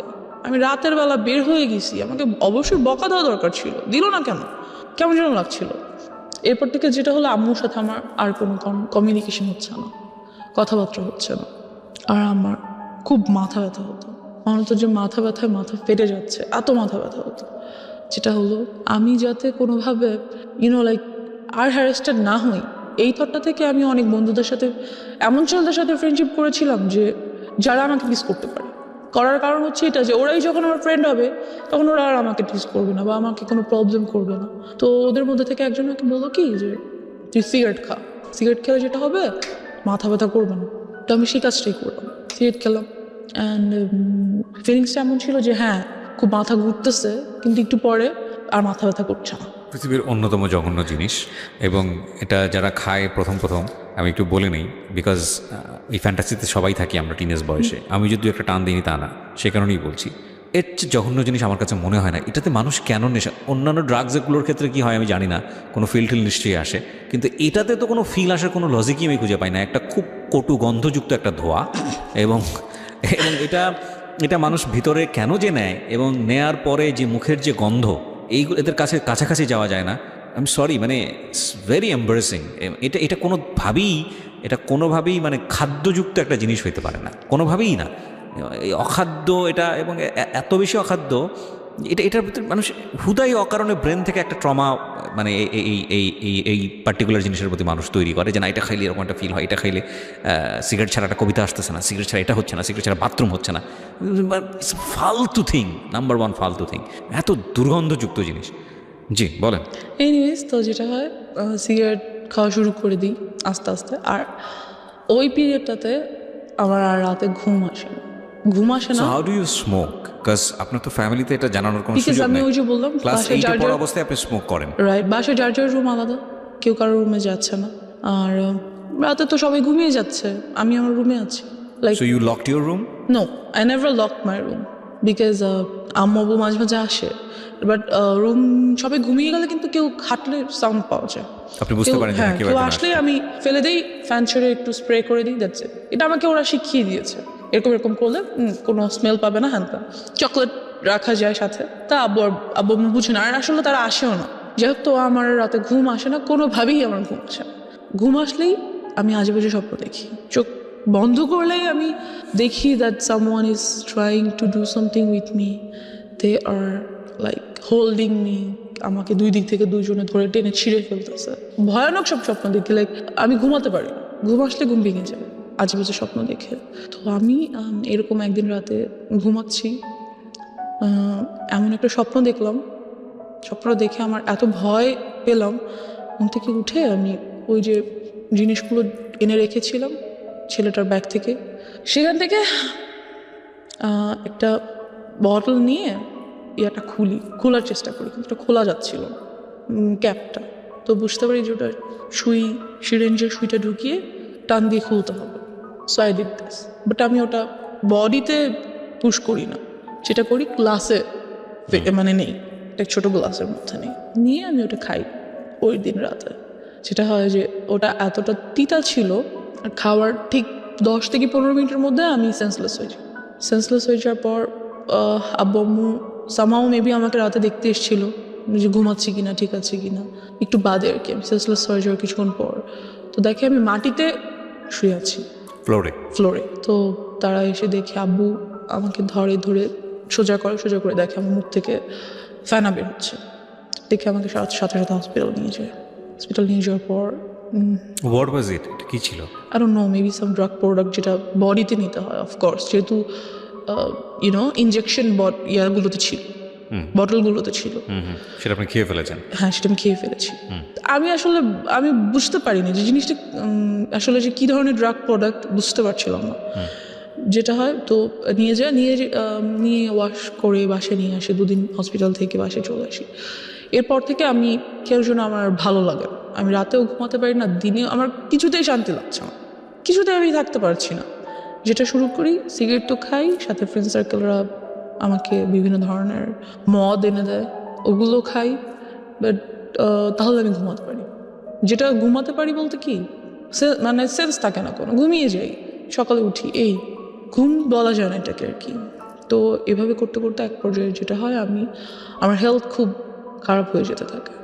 তো আমি বুঝতে পারি that whatever I am doing is not good for me. কী করবো, ভালো লাগছিল না, এগুলো ছাড়া কোনোভাবেই থাকতে পারছিলাম না। এর বাহিরে আরও কিছু ড্রাগ প্রোডাক্টস ট্রাই করতে চাই, মেবি ওগুলোর দ্বারা এগুলো ওভারকাম করতে পারবো। এমন একটা থট ছিল যে হয়তো ওগুলো যদি আমি ট্রাই করি তাহলে হয়তো এগুলো ওভারকাম করতে পারবো, এমন একটা ব্যাপার। তো একদিন একটা ফ্রেন্ড বলে যে ঠিক আছে, তোকে আজকে ইয়াবা ট্রাই করাবো, তার জন্য অমুক ফ্রেন্ডের বাসায় চল, ওর বাসায় আজকে আব্বু আম্মু থাকবে না। ওকে, দেন ওরা অনেকগুলো ছেলে সবাই, আর আমি আর একটা মেয়ে আমার সাথে, আর একটা ফ্রেন্ডের ওয়াইফ, ওরা বিয়ে করে ফেলছে, এরকম কিছু। তো আসলো, ওরা সবাই ইয়াবা ট্রাই করছে। তো যখন আমার টার্ন আসলো আর কি, আমার কাছে খুব ভয় লাগছিল যে আমি কি আসলে এটা করবো, বিকজ এটা নেওয়ার সাথে সাথে আমি দেখতেছিলাম সবাই শুয়ে পড়তেছে, যেইটা ট্রাই করতেছে শুয়ে পড়তেছে, লাইক সেন্সলেস হয়ে যাচ্ছে আর সামথিং, নেশাগ্রস্ত হয়ে যাচ্ছে। তো আমার খুব ভয় লাগছিল যে আমি কি আসলে এটা করব। তো ভাবলাম যে করবো না, খুব ভয় পাচ্ছিলাম। ওখান থেকে চলে আসি সামহাও। ওরা আমাকে যেতে খুব মানা করে। তো ওদের মধ্যে থেকে 2জন অপরিচিত ছেলেও ছিল, ওরা নিচ্ছিল না, ওদের আমার আগে নেওয়ার কথা ছিল। 2টা কারণে আমি ভয় পেয়েছিলাম, ওদের আমার আগে নেওয়ার কথা ছিল, বাট ওরা নিচ্ছিল না। তো আমি ভাবলাম যে হয়তো হতে পারে যে আমাকে এজন্য এখানে আনা হয়েছে যে আমি ড্রাগসটা নিব, then they are going to do something. আমার ব্রেনে শুধু এটাই কাজ করছিল, দ্যাটস আমি নিলাম না, চলে আসলাম ওখান থেকে। অ্যান্ড ড্রাগ অ্যাডিকশনের মধ্যে তাহলে কিছুই পড়ে না, শুধু পরে আমি খুব সিগারেট খেতাম। অ্যান্ড এলাকায় সবাই এটা জানতো, আব্বুকে খুব বিচার দিত।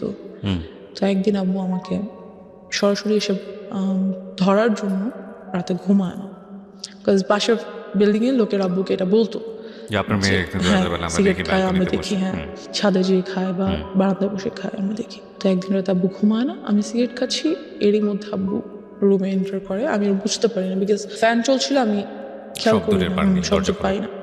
তো আব্বু এসে আমার সামনে এসে দাঁড়িয়ে he says, you have cigarettes? I say yes. কিছু করার নেই, আমাকে তো দেখে ফেলেছে।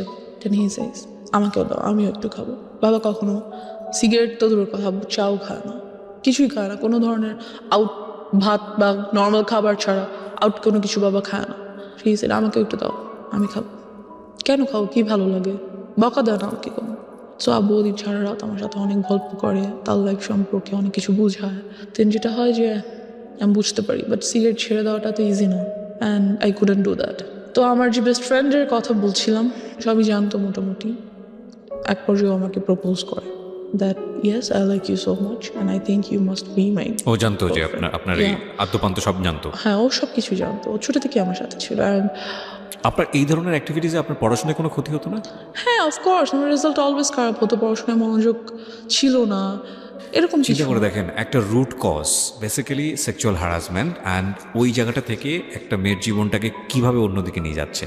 ওকে, তো ওর এর প্রপোজালটা আমি অ্যাকসেপ্ট করে ফেলি। ও আমার ক্লাসমেট, বাট ও জানি না ও ইচ্ছা করে কি না, বা আল্লাহ প্রদত্ত হতে পারে, ওর সাথে থাকার কারণে দেখা গেছে আমি অনেক কিছু স্কিপ করতাম। লাইক হ্যাঁ আচ্ছা কোচিংয়ে যাও, প্লিজ যাও পড়ো, ওকে আমার নোটটা নাও, লাইক পড়াশোনার ব্যাপারেও আমাকে খুব হেল্প করতো। অ্যান্ড যেটা হতো যেই জিনিসটাতে আমি ভয় পেতাম, like if somebody touches me, আমি এটা কখনো নিতে পারতাম না যে কেউ আমাকে টাচ করতেছে। আমার কাছে এসে কোনো ছেলে বসলেও আমার বিরক্ত লাগতো, ভালো লাগতো না। আমি হ্যালুসিনেট করতাম that he is coming towards me, trying to touch me, something like that. আমি মেন্টালি লাইক কি বলবো, উইক হয়ে যাচ্ছিলাম। বাট এই কাজটাও কখনো করতো না, সেটা আমাকে ওর কাছে খুব কমফোর্ট ফিল করতাম। Okay, okay. Because he never use to do this, যেটা আমার ছেলেদের প্রতি অলওয়েজ থিঙ্কিং ছিল, এই কাজটাও করতো না কখনো আমার সাথে। So he was like very friendly with me, helpful, lovable, something like that.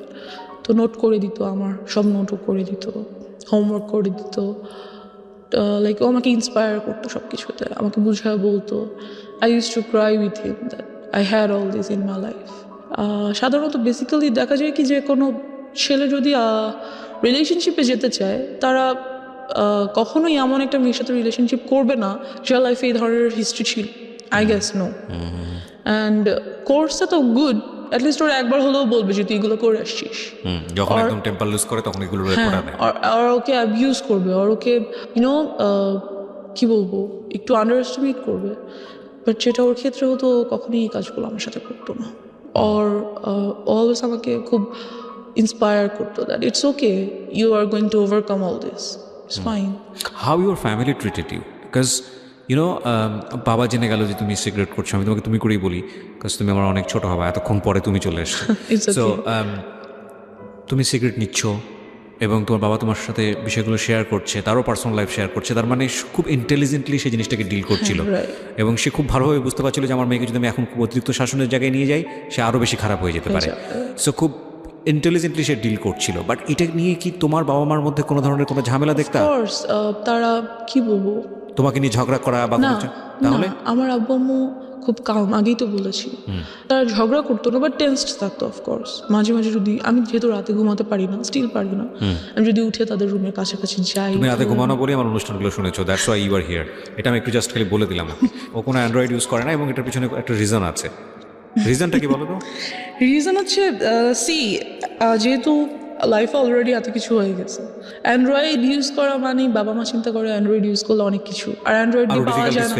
হ্যাঁ, পাওয়া যায় না এমন তো কিছু নাই, অ্যান্ড্রয়েডে সব কিছু পাওয়া যায়। So আমি আরো ইনফরমেশন জানবো, হয়তো আরো অনেক কিছুর ব্যাপারে জ্ঞান খুলে যাবে, সেগুলো ট্রাই করতে চাই। আরো বেশি ডিরেইলড হয়ে যেতে পারো তুমি, যেহেতু তুমি ড্রাগের কাছে চলে গিয়েছো। সো দ্যাটস ওয়াই ওনারা বলেছে যে তুমি এটা থেকে দূরে থাকো, এবং আলটিমেটলি তুমি এটা এগ্রিও করেছো। অফকোর্স। সো তুমি তো আসলে অবাধ্য না, যেটা মনে হয়েছে। এবং তারপরেও এই বিষয়গুলো যখন ফ্যামিলি জেনে গেল, তোমাকে ড্রাগের কাছ থেকে সরানোর জন্য কি করেছে তারা? ড্রাগের কাছ থেকে যেটা আমি বললাম যে ইয়াবাটা মাঝে মাঝে ট্রাই করতো। ওকে। তো ওটার জন্য আমাকে রিহ্যাবে পাঠানো হয়েছিল। এক পর্যায়ে তারা রিহ্যাবে পাঠালো? হ্যাঁ, যখন বাবা জেনে যাবে। কোন ক্লাসে ছিলে তখন তুমি? 9-এ। ক্লাস 9-এ। আচ্ছা, তারপর? বেশি দিন আমি ছিলাম না অবশ্য সেখানে। বেশি দিন কি, আই মিন টু সে, ওখানকার ডাক্তারদের সাথে খুব কথাবার্তা হতো, আর যা ট্রিটমেন্ট ছিল বাসায় তা চলতো। বিভিন্ন ধরনের মেডিসিনস অ্যান্ড ট্রিটমেন্টস, ওগুলো বাসায় হতো।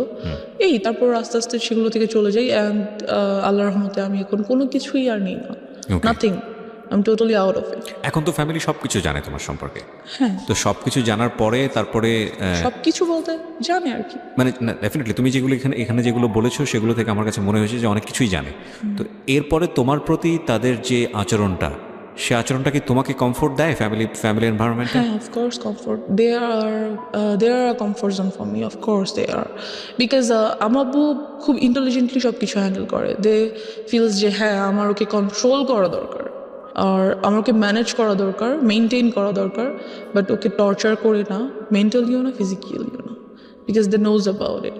আসলে ওনারা ওনাদের জায়গা থেকে বেস্ট ট্রাই করেছে আমার মনে হয়, এর থেকে বেশি কি করবে। আর একটা বাবা মা যখন বাবা মাদের বয়স যদি বলি, আমার আব্বু আম্মুর বয়স, সেই সময়টাতে তো বাচ্চারা ফ্রিভাবে ঘোরাফেরা করতো, কেউ কিছু বলতো না, সবার মেন্টালিটি অনেক ভালো ছিল, সাফ ছিল। Definitely we are not accusing anybody, but সিচুয়েশনে যখন একটা শিশু বড় হচ্ছে কোনো একটা পার্টিকুলার সিচুয়েশনে, ওই সিচুয়েশনে চারপাশে যা থাকবে সেটাকেই সে অ্যাবজর্ব করবে। রাইট। ওই সিচুয়েশনটা যদি তার জন্য প্রতিকূল হয়, সেটাকে সেভ করার দায়িত্ব প্রথমত বাবা মার।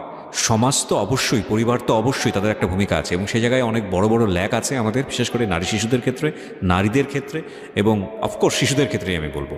এবং এই যে ধরনের যৌন নির্যাতন, এই নির্যাতনটা কিন্তু শুধু বাংলাদেশের সিনারি না, এটা কিন্তু সারা ওয়ার্ল্ডেরই সিনারিও। এবং সেখানে আমরা দেখি যে স্পোক পারসন, মানে যারা এই বিষয়গুলো নিয়ে কথা বলেন, তারা ইনডিটেলি জান না কী হয়। এবং খুব ভালো, আমি তোমাকে মানে স্যালুট করি যে সামহাও কাউকে না কাউকে তো এগিয়ে আসতে হবে, কাউকে না কাউকে তো বলতে হবে। তুমি কি মনে করো যে এগুলো নিয়ে স্পিক আউট বললে এটা কিছুটা হলো কমবে, বা এখানে একটা ইফেক্ট পড়বে, বা যারা এই কাজটা করে তারা সতর্ক হবে? অফকোর্স হবে ইনশাল্লাহ, আর হওয়া উচিত। বিকজ আমরা মেয়েরা আজকাল অনেক কিছু করতে চাই, মেয়েরা পাইলট হয়, ডক্টর হয়, ইঞ্জিনিয়ার হয়, অনেক কিছু হয়। হতে হলে কিন্তু অনেক কিছু ফেস করতে হয়। যে যত বড় হবে, যত উপরে উঠবে, তার ততগুলো ধাপ পেরিয়ে যেতে হবে। আর সে প্রত্যেকটা ধাপে ধাপে কোনো একটা বিপদ হয়তো ওয়েট করছে। সে যদি নাই জানে যে কোনো একটা বিপদ আমার জন্য ওয়েট করছে আমার মতো, তাহলে সেটা সে ওভারকাম করবে কিভাবে, তাকে জানতে হবে। কিন্তু আমার জায়গাটা হচ্ছে ওইটাই, যে যারা সুযোগটা নিল, লাইক তোমার স্কুল টিচার, ইভেন গাড়ির ড্রাইভার, ইভেন তোমার বাসার কাজের লোক, ইভেন কাজের মিস্ত্রি, কেউই তো বাদ যায়নি, রাইট? তো তুমি কি মনে করো যে তোমাদের মতো যারা ভিকটিম আছে, যারা এইভাবে বিভিন্নভাবে হচ্ছে ফ্যামিলিতে টর্চার, এখানে একটা ছেলেও হতে পারে, হ্যাঁ, যেও হতে পারে, তো তাদের আসলে বলা উচিত, অন্তত ফ্যামিলিতে বলা উচিত, বেশি বেশি করে এই বিষয়গুলো অবশ্যই বলা উচিত, তাদের জানানো উচিত, তাদের প্রবলেমসগুলো শেয়ার করা উচিত। এতে করে যারাই কাজটা করছে তারা ভয় পাবে, রাইট, তাদের মনে হবে যে এই কাজটা যেহেতু এগিয়ে আসছে মানুষ সামনে, আমি নেক্সট টাইম করলে আমার শাস্তি হবে, রাইট। তাদের ভয় পাওয়া উচিত, এবং ভয় পাবে তারা বলবে। এবং আমিও বলতে চাই যে এই যে অন্ধ কুসংস্কার একটা সামাজিক মানসিকতা, যে ওনার মেয়ে এটা হয়েছে না জানি ওনার মেয়ে কত খারাপ, বা ওনার ছেলে এটা হয়েছে না জানি ওনার ছেলে কতটা খারাপ, এই না জানি থেকে আমাদেরকে বের হতে হবে। কে কি মনে করলো না করলো, সেই জায়গাটায় যদি কোনো ইনজাস্টিস থাকে, এবং সেই ইনজাস্টিসটাকে আপনি নিজের সম্মানের জায়গাটা থেকে যদি মনে করেন যে ওকে আমি এই ইনজাস্টিসটাকে মেনে নিচ্ছি নিজের সম্মানের জায়গা থেকে, ফাইনালি আপনার সম্মান থাকে না আসলে, এটা কোনো না কোনোভাবে এটা কিন্তু আপনি হ্যারাসমেন্টের শিকার হচ্ছেন। So you are right now 19, এবং আমি মনে করি যে জীবনে আরও অনেক অনেক অভিজ্ঞতা সামনে আছে, অ্যান্ড ইনশাল্লাহ it will be positive for you. আমি ডেফিনেটলি থ্যাঙ্কস জানাই তোমার বাবা মাকে, তারা তোমাকে অনেক লিবার্টি দিয়ে বড় করছেন, বাট এই জায়গাগুলো আমার মনে হয় না তোমার ক্ষেত্রে তুমি যে পরিমাণ সাফার হয়েছে, তোমার ইয়াঙ্গারের ক্ষেত্রে অতটা সাফার হওনি, কারণ তোমার একটা অভিজ্ঞতা ছিল, সো তোমার জায়গাটা থেকে তুমি ওকে শেল্টার দিতে পেরেছো। সো সেই জায়গাটা থেকে আমি মনে করি যে ডেফিনেটলি আজকের এই এপিসোডটা অনেকের জন্যই লার্নিং হবে, এবং আমি তোমার জন্য উইশ করি যে তোমার একটা বেটার ফিউচার হোক, এবং তুমি রাইট নাও 19, এবং তুমি অনেক ভালো পড়াশোনা করো, তোমার লাইফের যে এইম আছে সেই জায়গাগুলোতে তুমি খুব ভালো করো। আর দিন শেষে যাই কিছু করি না কেন, আমাদের একটা জিনিস মাথায় রাখতে হবে, we live in the society, we live in the family, এবং আমাদের যে প্রবলেমগুলো আছে সেগুলো হয়তো আমাদের কিওর করতে হবে, but we can deny our society, we can deny our family. So বাবা মা যাই কিছু করুক না কেন, যেটাই কিছু করুক না কেন, তারা আমাদের বেস্ট গিফট আমাদের দুনিয়াতে, এবং we have to respect them, এটা হচ্ছে শেষ কথা। So thank you so much আমার এখানে আসার জন্য, wish you best of luck. Thank you so much.